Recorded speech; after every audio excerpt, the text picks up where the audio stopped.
ក្រុ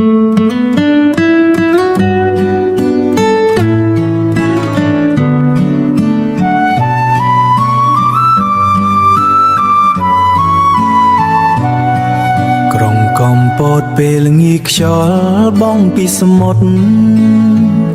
ស្រមោថ្ងៃលិចធ្លាក់ទន្លេភ្លឺស្រង់ខ្ញុំដើរផ្លូវឃើញស្នាមញញឹមអូដូចផ្ការីកក្នុងចិត្តដូចផ្ការីកក្នុងចិត្តមិនអាចភ្លេចបានឡើយសំឡេងលោកសឹបហាក់ហៅឲ្យខ្ញុំត្រឡប់ទៅថ្ងៃដែលយើងជួបគ្នាក្បែរផ្លូវមាត់ទន្លេនោះអូនជាបុប្ផាក្រុងកំពតស្អាតដូចការរីកលើមាត់ញញឹមអូនធ្វើឲ្យបេះដូងខ្ញុំលងស្នេហ៍មិនចេះភ្លេចញញឹមអូនធ្វើឲ្យបេះដូងខ្ញុំលងស្នេហ៍មិនចេះភ្លេចទូងពេលវេលាប្រែផ្លាំងតែស្នេហានេះនៅដដែលបុប្ផាក្រុងកំពតអើយខ្ញុំនឹកអូនរាល់ថ្ងៃពេលមេឃស្រទន់ខៀវស្រាលខ្ញុំមើលទៅឆ្ងាយឃើញស្រមោលអូនដើរតាមខ្យល់មកជិតខ្ញុំក្លិនផ្កាស្រែចំការចាស់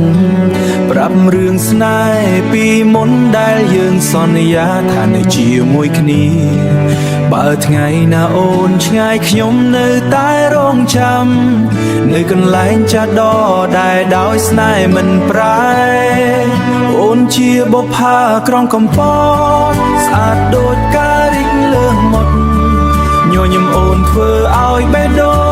ងខ្ញុំលងស្នេហ៍មិនចេះភ្លេចញញឹមអូនធ្វើឲ្យបេះដូ